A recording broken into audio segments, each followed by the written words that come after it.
How's it going, everyone? Matt Leighton, and welcome back to another real estate video. Today's video is all about helping you avoid mistakes when purchasing a condo. Purchasing a condo is great for a lot of reasons. However, there are a few things that you want to be aware of when you are purchasing in a condominium community. So in today's video, we're going to be touching on 5 mistakes to avoid when you're purchasing your condo. So let's get right into it. I love starting a video and then immediately getting to the meat, the heart of the content. Let's start with number 5, which is parking spot.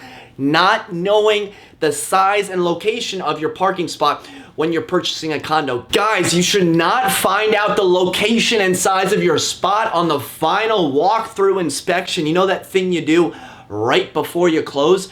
Don't do that. Stop doing that. Parking spots are extremely valuable. Some communities, they're $30,000 here in Arlington, Virginia. Others, they could be even $50,000. So if you drive a lot, I don't know, maybe daily, wouldn't it make sense to view the parking spot? So for those condos that you could see yourself writing an offer on, definitely view the spot. It's not something where every single condo is, let's start with a parking spot, and if that's not good, let's go from there. Because I'm gonna be honest, I haven't seen the spot be the final deal breaker. Someone's deciding on it and then they're like, oh, the parking spot is here when it should be here.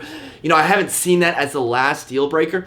But if you drive a lot and if something is worth, I don't know, $50,000 and it's your property, your limited common element, it's better to be safe than sorry. Mistake number 2 is not knowing about the potential for having a storage unit. Here in Arlington and in DC, a lot of condos actually come with a storage unit. So be sure you're double checking with your agent, because sometimes on the listing it might not be included. So check the listing, check the tax record, ask the agent, because meanwhile, you're trying to haggle out the last like $150 on the home inspection, when in reality, the seller and the listing includes a storage unit. Some buildings value these at $5,000 and up. Heck, I even know one person in Boston that buys storage units from other units. He's got like 4 or 5 storage units and then rents them out. He recoups his cost in like 5 years. It's crazy because he's got like a side hustle, just like hoarding storage units. They're valuable and people always want them. They're always in demand. So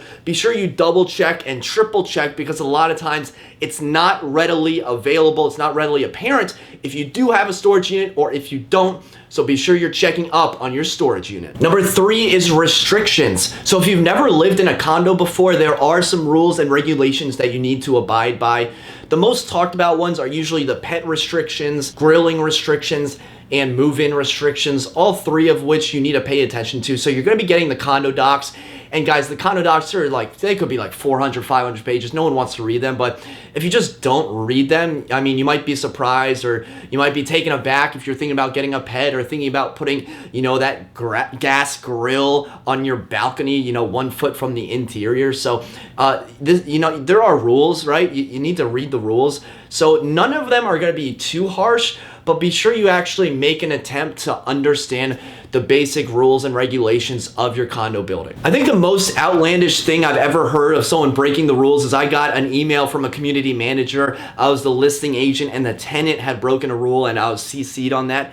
And the email said, hey tenant, you cannot hang your raw meat, your raw chicken on the balcony to dry outside the community. That gave me a good laugh. I'm gonna go out on a limb and say every single condo, I don't know, ever existed is gonna forbid you from hanging raw food on your balcony. Like, this isn't Nam, this is bowling. There are rules. You can't just go hanging out raw meat outside. You can't do that. So when you're living in a condo, there will be restrictions. They won't be too harsh. But remember, when you're looking to hang your raw chicken outside, don't do that. Mistake number 4 is not knowing the percent of owner-occupied units. Now, I don't expect your real estate agent or the listing agent to know this off the bat, off the top of their head. They could, but your best resource for this would be to contact the condo management office directly. Now, this information might also be found on the condo questionnaire, but at that point, you're already under contract. So why is this information important? Why is this investor to owner ratio, or call it renter to owner ratio, important? Well, because if the renters become significantly higher than the owners in terms of ratio, lending becomes more difficult. And when lending becomes more difficult, buyers have a harder time purchasing in that community. And when it's tough for buyers to purchase in the community, it's tough for sellers to sell their property in that community. And when that becomes more difficult, prices will go down because sellers have a more difficult time finding the right buyer. In some communities, there are rental caps on the community, which means only so many people can rent out their unit, but it's not that common. However, you should look to see if it's common, because if your grand master real estate investing plan is to purchase your condo, live there for 3 years, move out, and then rent it for the next 7, but there's a rental cap, some rental restrictions, that might punch a huge hole into your whole real estate investing plan. So be sure you're looking at owner-occupied units to investor-occupied units, and to see if there's any rental cap or any rental restrictions in your community. Mistake number 5 is not thinking about the resale value, and I want to talk about this in 2 different facets. The first one is improvements, modifications that you make. Now, guys, you're allowed to improve your condo, go for it, but if you make like extravagant finishes and have bold fixtures, that might look great for you and for your lifestyle, go for it, but for a lot of people, it's gonna look like trash. So when you go to sell it, the value's not gonna be there. If you make these improvements, just know 2 things. One, the value, the money that you put in, you're not getting it back. You can kiss it goodbye. You're not gonna get that dollar for dollar. Nowhere near. And 2 is that your real estate agent is probably going to recommend you do something neutral, because the goal is to appeal to as many people as possible. And when you have some bold, painting, some bold walls, some extravagant finishes, that really defeats the purpose of trying to appeal to everyone. Hopefully your agent doesn't say, hey, this $50,000 kitchen, yeah, tear it all out and get something bold, get something bland. But their goal is to appeal to everyone. So you might have to take out some fixtures. You might have to tone it down a little bit.